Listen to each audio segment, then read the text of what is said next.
Edward Lampert told shareholders that dividing Sears into more than 30 competing internal business units would let market forces allocate resources more efficiently than any top-down manager could. Within 3 years of that restructuring, department heads were hoarding budgets, store maintenance had no owner, cooperation between units had collapsed, and Sears Holdings was bleeding billions in revenue while closing hundreds of locations, all documented in the company's own financial filings and the creditor litigation that followed. That is not a turnaround. That is a thesis defended past the point of contact with reality. Sears did not die of natural causes. It did not succumb to Amazon or Walmart or the slow migration of American shopping to the internet. Those forces were real, but they killed other companies faster, companies with less brand loyalty and shallower roots.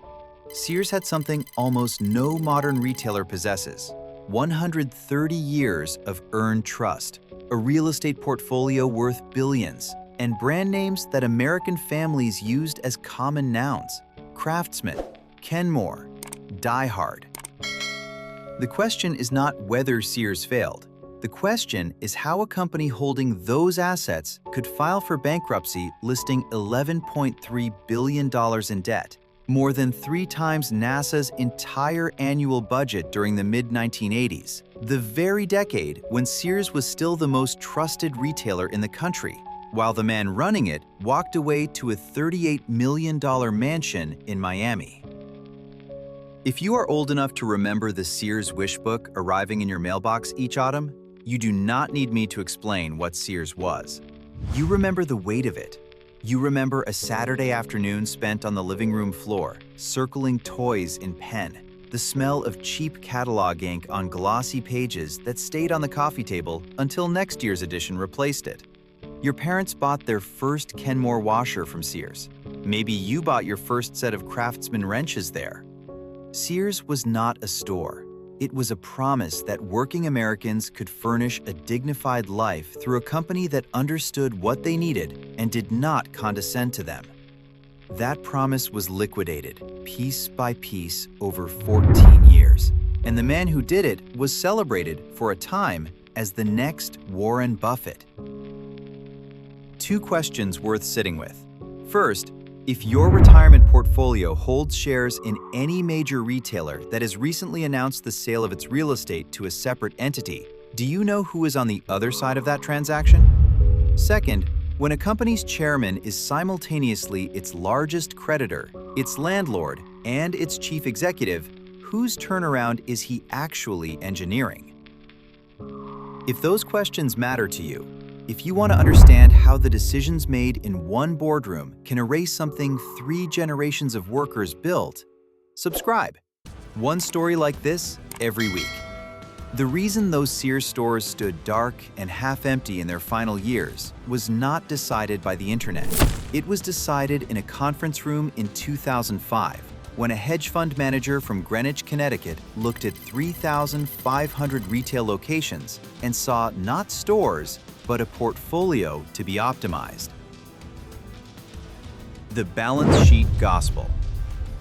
Edward Lampert paid approximately $11 billion in March 2005 to merge Kmart, which he already controlled after its 2002 bankruptcy, with Sears Roebuck & Company, creating Sears Holdings Corporation. He was 42 years old. He had studied under Robert Rubin at Goldman Sachs, built ESL Investments into a concentrated bet vehicle that thrived on undervalued situations, and earned a Yale degree alongside a reputation for intellectual intensity that intimidated the people around him. The financial press treated the merger as a masterstroke.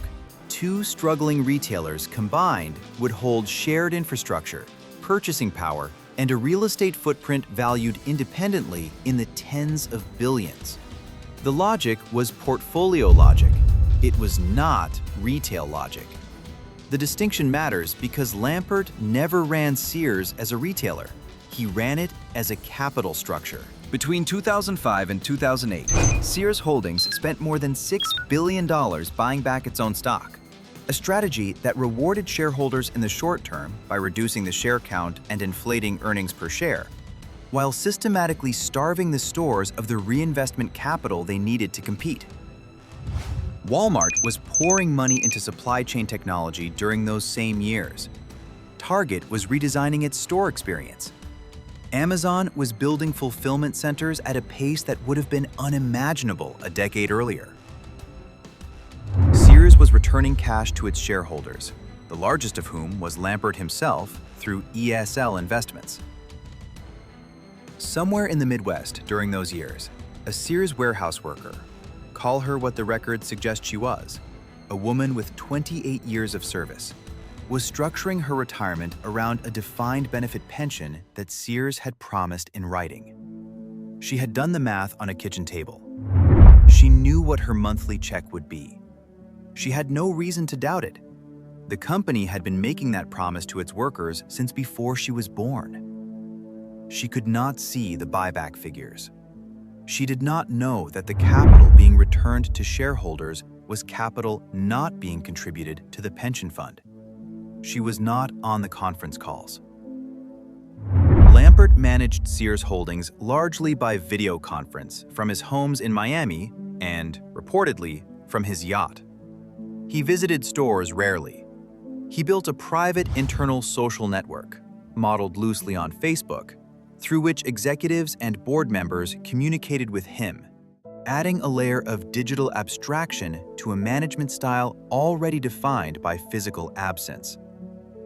The man reshaping America's oldest major retailer was doing so from a screen, applying hedge fund logic to a company whose value had been built by people standing behind counters in small towns, explaining the difference between two grades of socket wrench. When Lampert formally became chief executive in February 2013, replacing Lou D'Ambrosio, the company had already closed hundreds of locations and reported years of consecutive losses. The internal business unit experiment, those 30-plus autonomous divisions competing against each other for floor space, marketing dollars, and survival, had produced exactly the opposite of efficient resource allocation. It had produced paralysis, hoarding, and institutional decay. By the end of 2013, the company that once occupied the tallest building in the world had become something its founders would not have recognized, and the most valuable assets on its books were about to change hands. Selling the house to pay the landlord.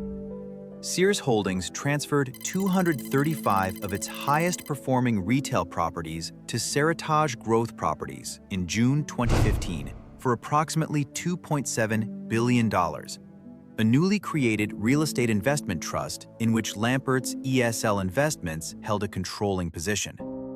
Creditors later assessed the total real estate value extracted from Sears through various sale-leaseback arrangements during Lampert's tenure at roughly $5.5 billion. The structure was precise.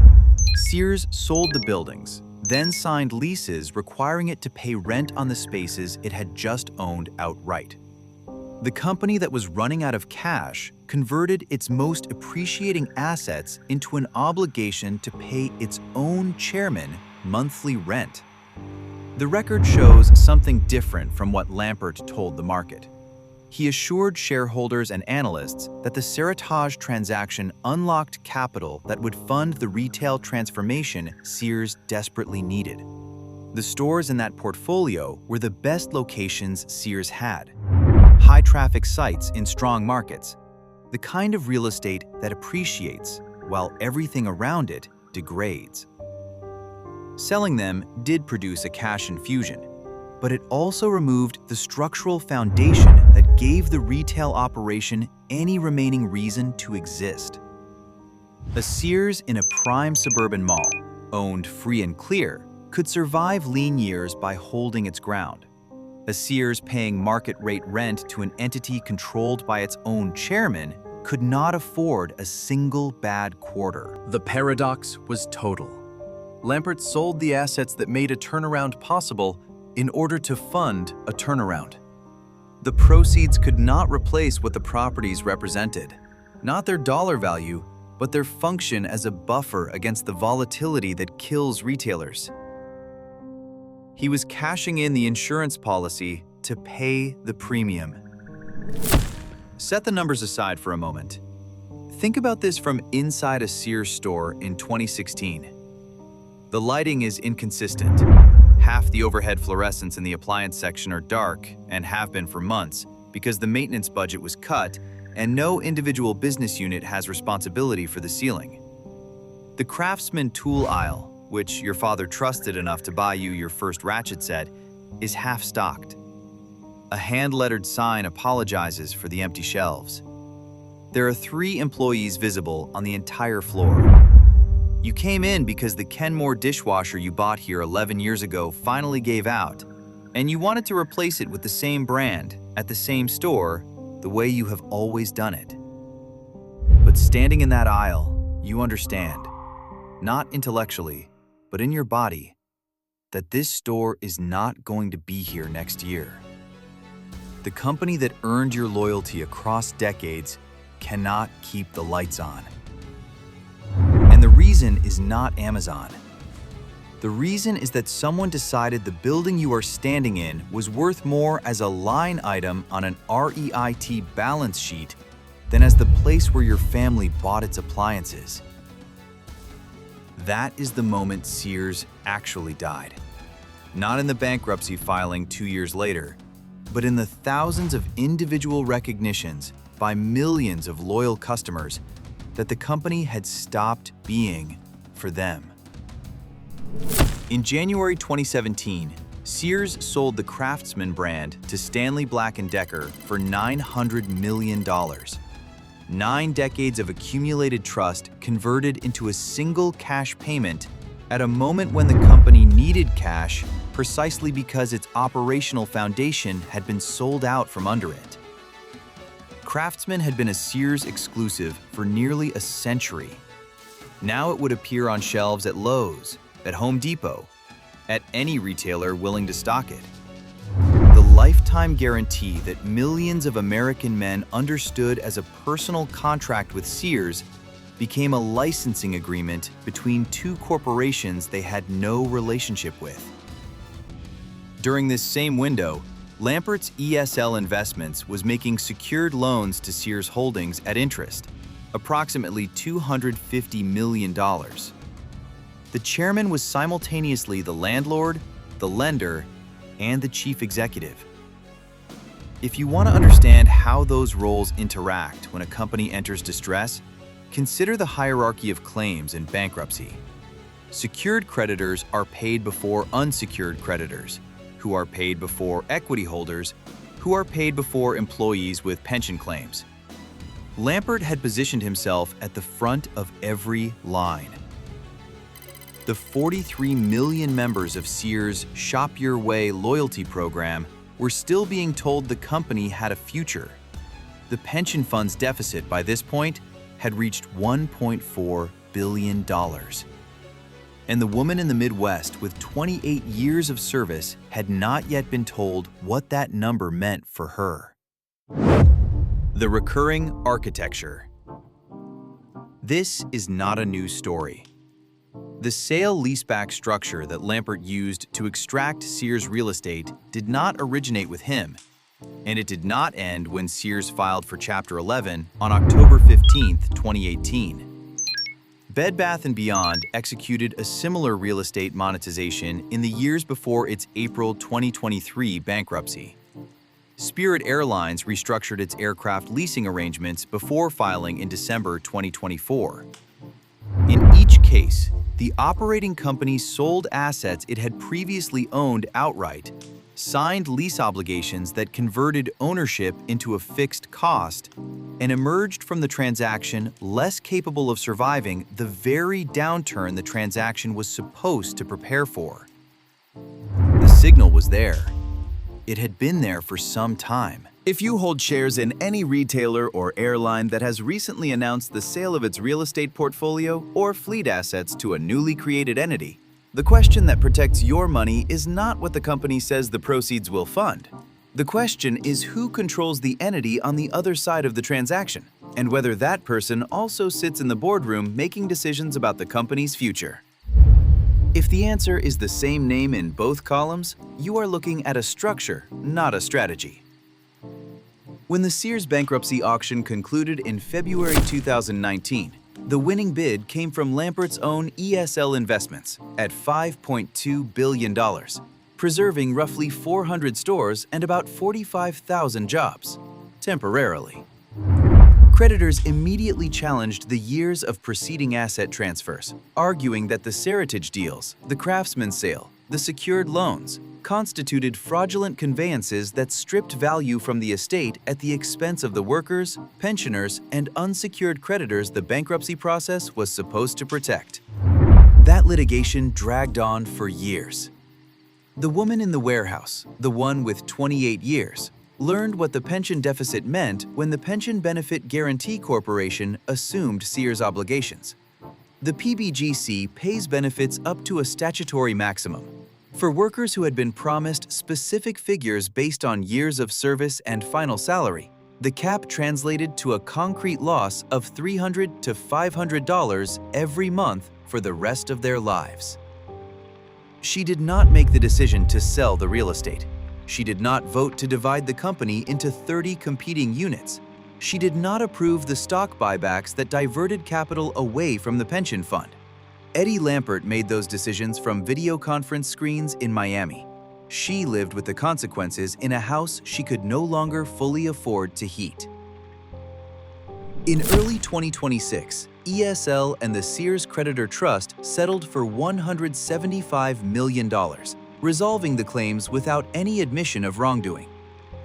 $175 million. The Seritage transaction alone had been valued at $2.7 billion. The Craftsman sale was $900 million. The total asset extraction creditors alleged exceeded $5.5 billion. The settlement was 3 cents on the dollar.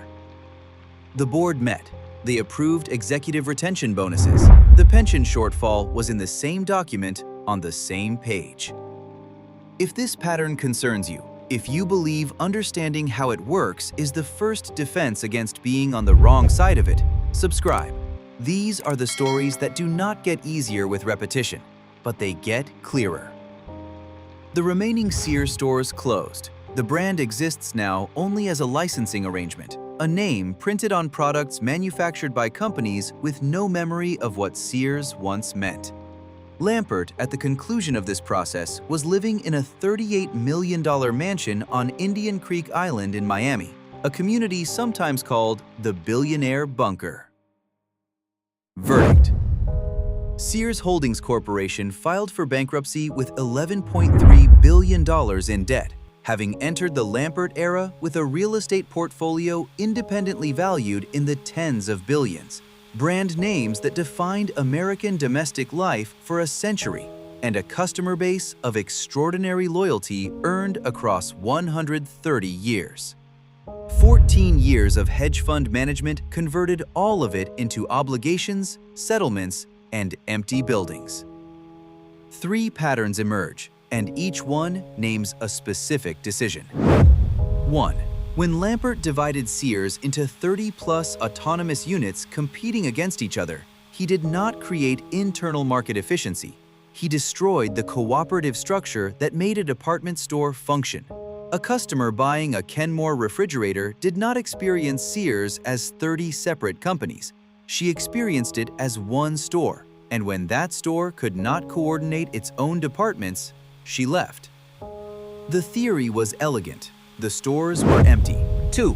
The Seritage transaction of 2015 was not a real estate deal. It was a structural transfer of survival capacity from the operating company to an entity the chairman controlled.